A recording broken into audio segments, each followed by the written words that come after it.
You know, not only has the Biden-Harris administration deftly woven together a wonder tale in their obnoxious claim that greedy price gouging corporations have caused higher costs of living rather than what actually has caused it, Economics 101 could tell them that an inflated government money supply bids up prices.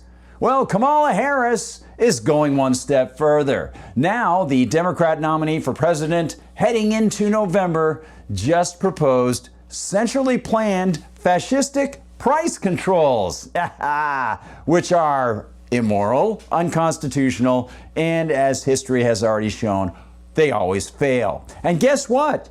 She's got more central planning plans, and she's not alone in engaging in dangerous central government scheming.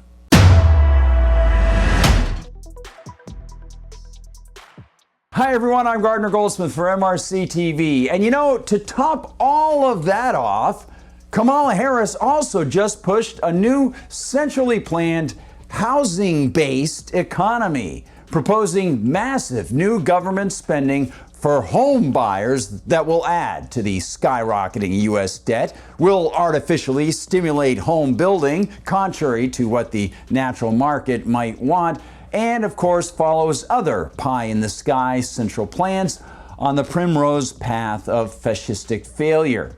In North Carolina Friday, August 16th, Harris repeated the administration's attack on grocery store owners and food sellers, claiming that they're gouging consumers. Many of the big food companies are seeing their highest profits in 2 decades. And while many grocery chains pass along these savings, others still aren't. And I will work to pass the first ever federal ban on price gouging on food. And she announced her Soviet-style central plan to hand $25,000 to people for new home ownership. My administration will provide first-time home buyers with $25,000 to help with the down payment on a new home. Her rhetoric about gouging not only stands contrary to the reality that grocery stores have some of the slimmest margins of any U.S. industry, roughly 1 to 3% according to New York University, and that they have to compete with each other for consumer interest, it overlooks the fact that the price increases they and we suffer are a result of central bank inflation of the money supply, which itself has been conducted over the decades to facilitate government debt.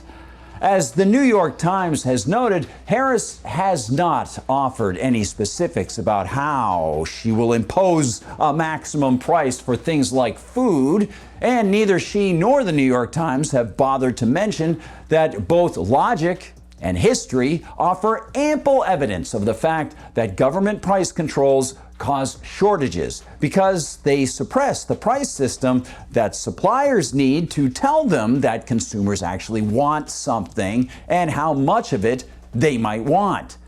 Harris's proposal was slammed by economics writer and editor Chris Rossini, who streamed Friday with former Congressman Dr. Ron Paul and said in part, "We shouldn't be surprised, that Kamala Harris would embrace price controls, which throughout all of history, even down to the Roman Empire, it is a total disaster creator."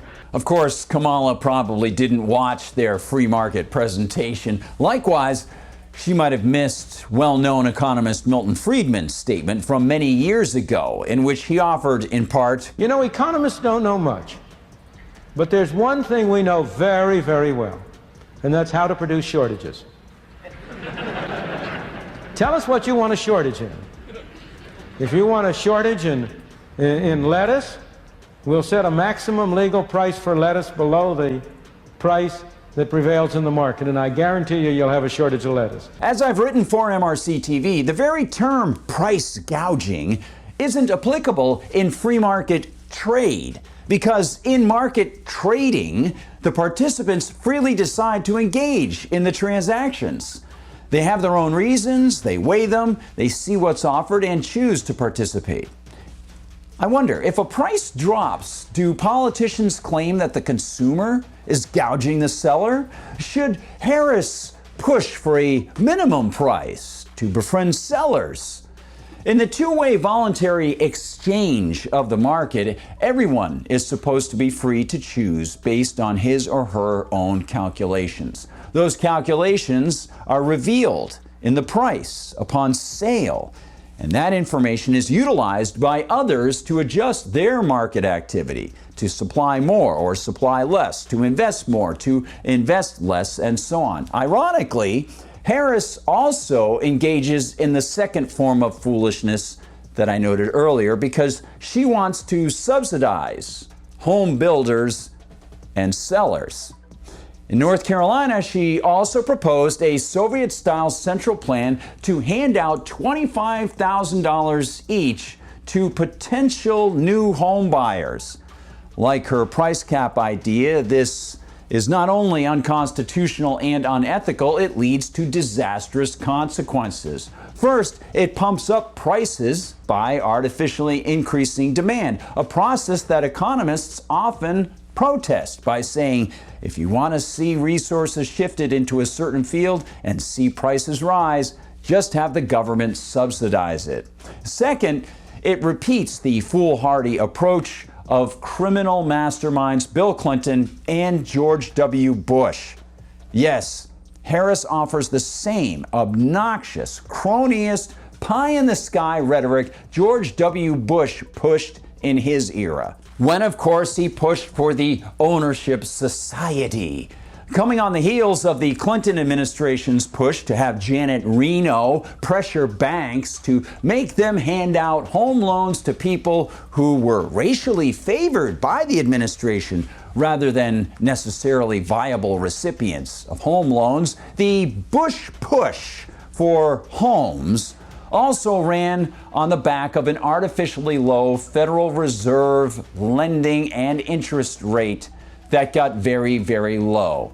Many people got variable rate mortgages near 0%, and the Fed pumped out the money, bidding up the prices of homes and shifting market resources.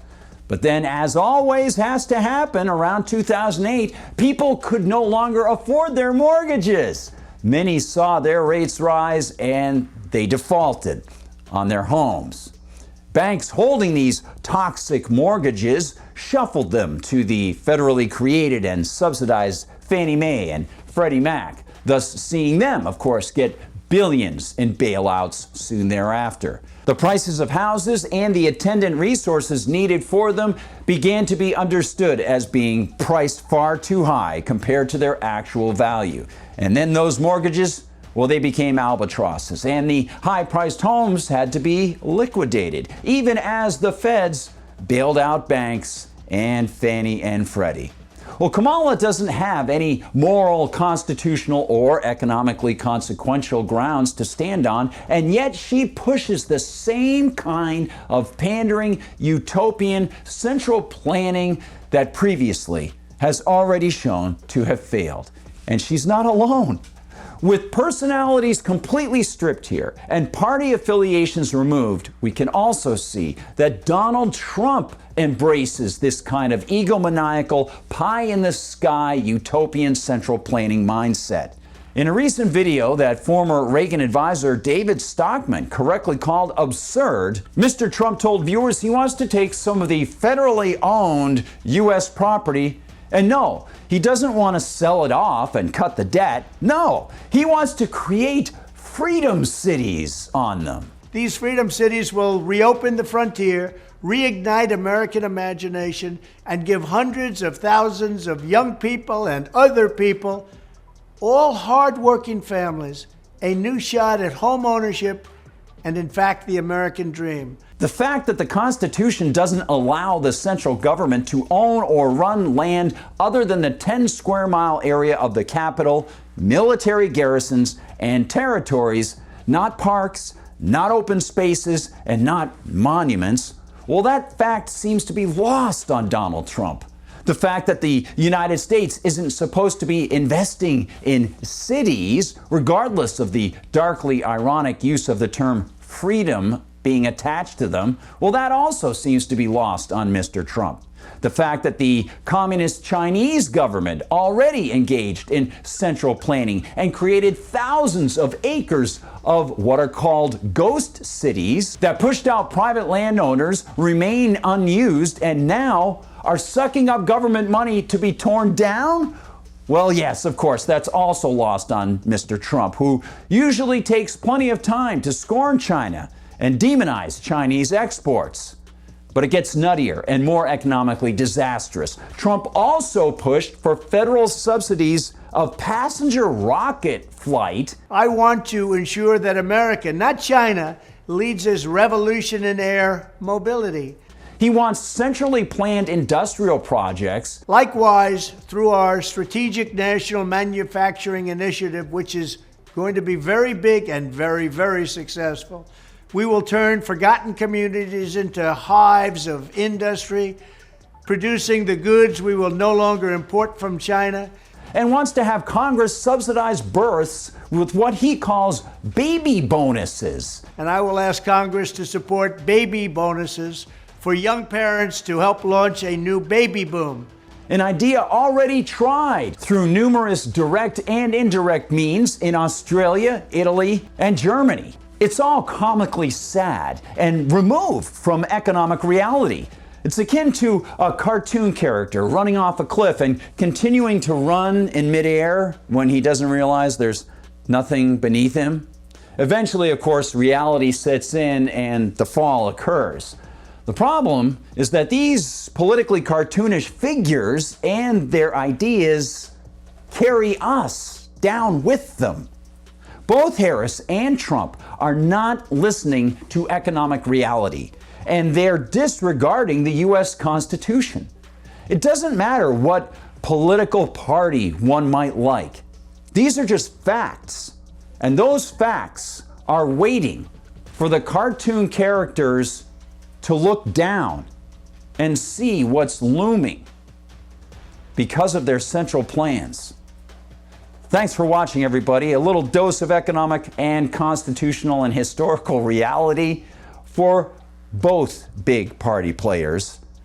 Appreciate you being here. Remember, you can find us on Rumble where they don't censor us. You can still find us on YouTube where they do censor us. Please follow us on Rumble and check that you're still subscribed at YouTube. And please share the videos far and wide. Really appreciate you doing that. That's a big, big help. Of course, find us all the time at MRCTV.org. That's MRCTV.org. And while you're there, check out the big fundraiser going on and check out the MRC Store. I think you'll appreciate some of the good things over there. You can also, of course, find us on Facebook, on TikTok, on Instagram, on X. And if you want to find me on Gab, I'm at Gardner Goldsmith on Gab. And on X, I'm at Gard Goldsmith. Thanks for watching, everybody. No government subsidies here. For MRC TV, I'm Gardner Goldsmith.